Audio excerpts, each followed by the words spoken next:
ఓం శ్రీ గురుభ్యో నమ. ఓం శ్రీ మాత్రే నమ. వాగర్ధావ సంప్రోక్తో వాగర్ధ ప్రతిపత్తే జగతో పితరౌ వందే పార్వతీ పరమేశ్వరౌ. వ్యాసాయ విష్ణురూపాయ వ్యాసరూపాయ విష్ణవే నమో వై బ్రహ్మనిదే వాసిష్ఠాయ నమో నమ. గురు బ్రహ్మ గురు విష్ణు గురుదేవో మహేశ్వర గురు సాక్షాత్ పరబ్రహ్మ తస్మై శ్రీ గురవే నమ. ఓం శ్రీ మాత్రే నమ. ఫిబ్రవరి మాసంలో ద్వాదశ రాశుల్లో ఎలాంటి ఫలితాలు అంటే స్పెషల్గా ఎలాంటి ఫలితాలు ఉండబోతున్నాయి అంటే సాధారణంగా ఫిబ్రవరి రాశి ఫలితాలు చెప్తున్నా మనకి కొన్ని గ్రహాల యొక్క కలయికల్లో కొన్ని మార్పులు జరుగుతున్నాయి.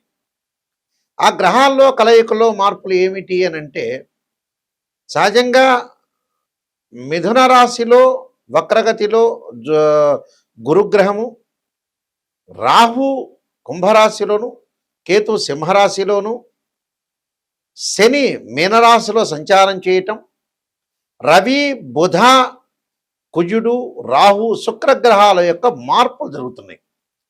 అంటే మకర కుంభరాశుల్లో కొన్ని మార్పులు జరగటం, మళ్ళీ మీనరాశిలో కొంత మార్పులు జరిగే అవకాశాలు ఎక్కువగా ఉన్నాయి.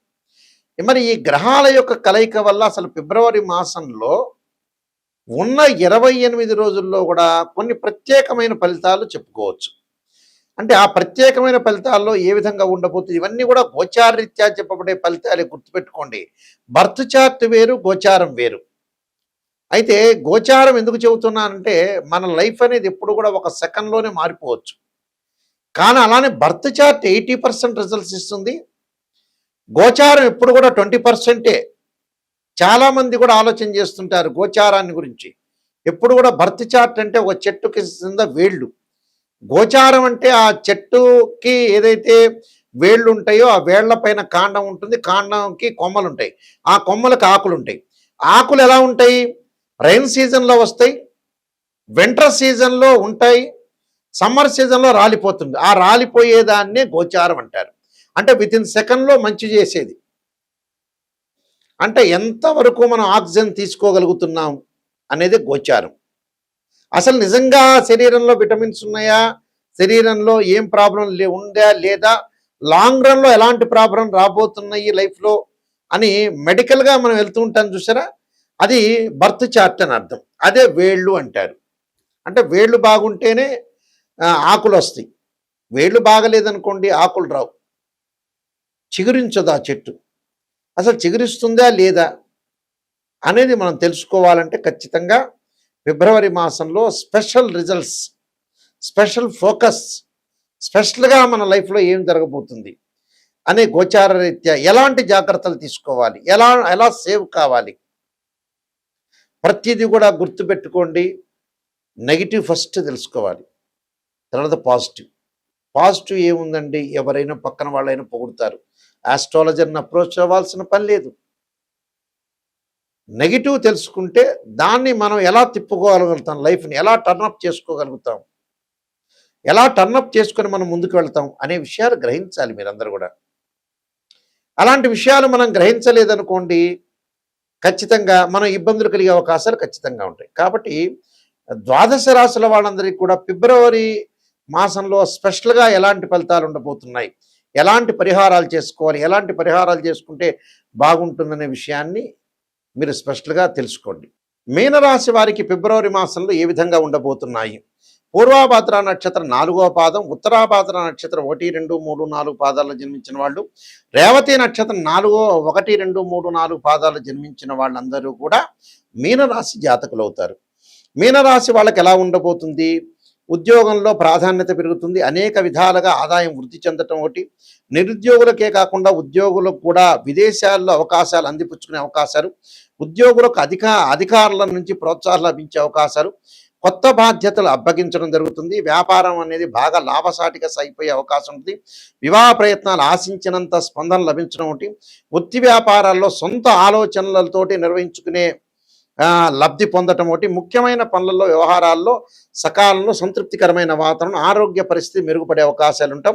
ఆరోగ్యం అనేది నిలకడగా ఉండటం, వ్యక్తిగత సమస్యలు కూడా తగ్గే అవకాశాలు. విద్యార్థులు కొద్దిగా శ్రమతోటి మంచి ఫలితాలు సాధించే అవకాశాలు ఉంటాయి. ప్రేమ వ్యవహారాల్లో అనుకూలంగా ఉంటాం.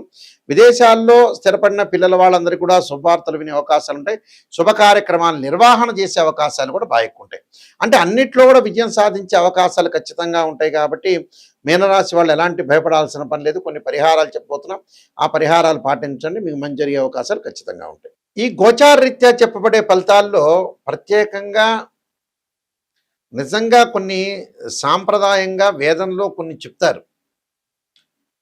వేదంలో పురాతన కాలం దగ్గర నుంచి ఇప్పటి కాలం వరకు కూడా నిజాన్ని తెలుసుకోవటం, సత్యాన్ని తెలుసుకోవటం, ఆ సత్యాన్ని తెలుసుకొని మనం భయపడకుండా దానికి కొన్ని పరిహారాలు, కొన్ని కట్టుబాట్లు, కొన్ని ఆహార నియమాలు, ఏం చేస్తే మనం డెవలప్మెంట్ అవుతాం, నిజం అనేది భూస్థాపితం చేయకూడదు.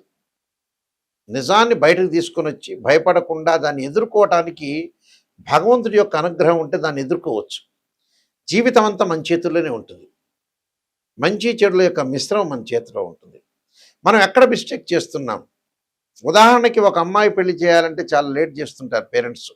నేను చూస్తుంటాను రోజు జాతకాల్లో. వేరే వాటిలో ఖర్చు పెడుతుంటారు, వాళ్ళు పుణ్యక్షేత్రాలకు వెళ్తున్నారు, అన్నీ వెళ్తుంటారు.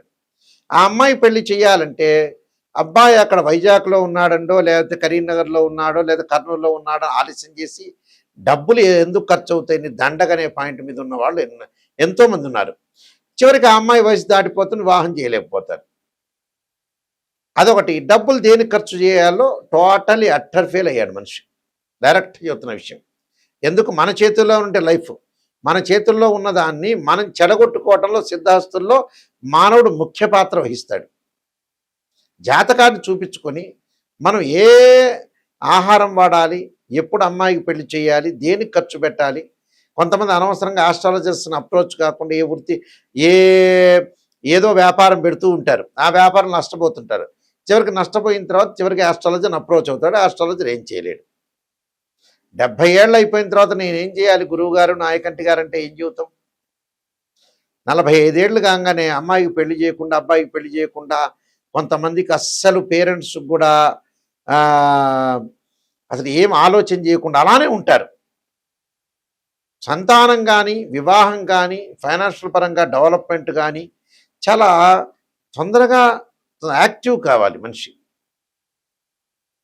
ఉదాహరణకి ఒక భార్యాభర్తలు ఇద్దరు కూడా పెళ్లి చేసుకుంటారు, విపరీతంగా డబ్బు సంపాదిస్తారు, కానీ సంతానం వరకు వెళ్ళరు. మరి ఆ డబ్బు ఏం చేస్తారో అదే అర్థం కాదు. సంతానం లేకపోతే డబ్బు ఎందుకండి మనిషికి? ఏదో మినిమం బ్యాలెన్స్ అనేది కావాలి.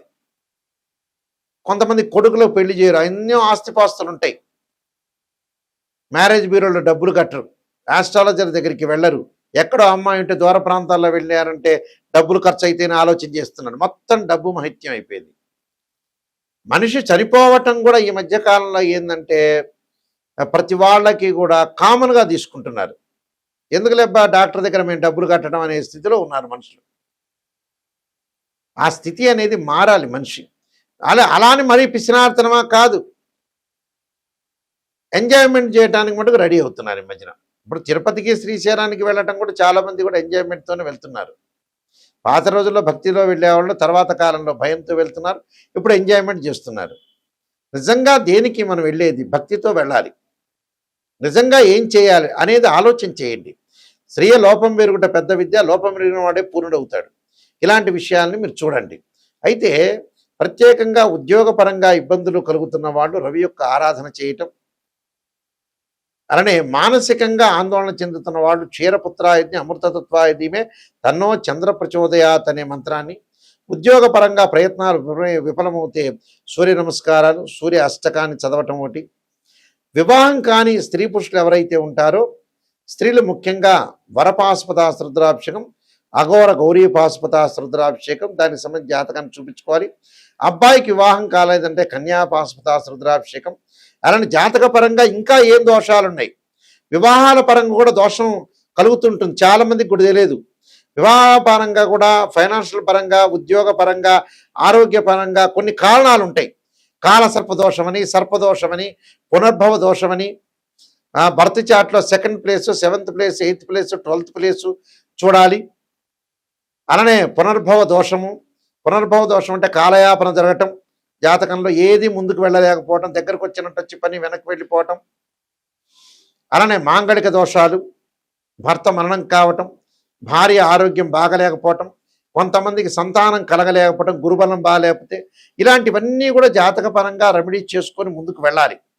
అయితే ఈ మధ్యకాలంలో ఏమవుతుందంటే ఇవన్నీ కూడా కొంతమంది విని విననట్టుగా ఉండటం ఒకటి, సరిగా చేసుకోలేకపోవటం ఒకటి, ఏదో గుళ్ళల్లో సామూహికంగా చేసుకోవటం ఒకటి, అలాంటివన్నీ ఫలించలేకపోవటం అండి. సరైన పద్ధతిలో ఏదైనా సరే సరైన పద్ధతిలో ఖర్చు చేసుకోండి.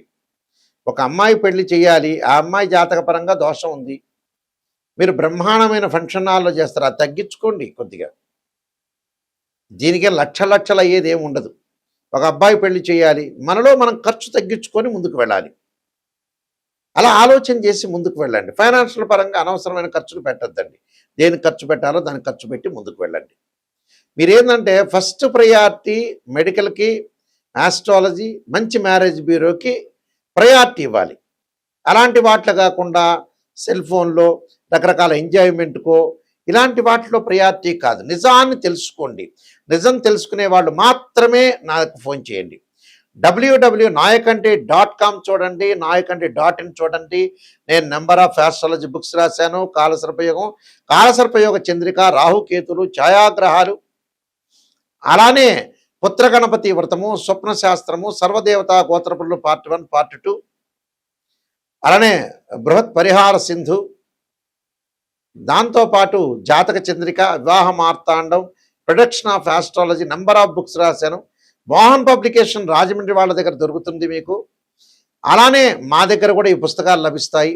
చాలా జాగ్రత్తగా ఆలోచన చేసి ముందుకు పెడితే మీకు మంచి జరిగే అవకాశాలు ఖచ్చితంగా ఉంటాయి. ఎందుకంటే ప్రధానికి కూడా ఒక పరిహారం ఉంది. బర్త్ చార్ట్ అనేది చాలా ఇంపార్టెంట్. మీరు ఈ మాసంలో స్పెషల్ ఫలితాలు వినండి. ప్రత్యేకంగా ఈ నేను చెప్పిన రెమెడీస్ అనేవి చేసుకోండి, మీకు మంచి జరిగే అవకాశం ఉంటుంది. మీ అందరికి కూడా మంచి జరగని ఆశిస్తూ సర్వే జనా సుఖినో భవంతు.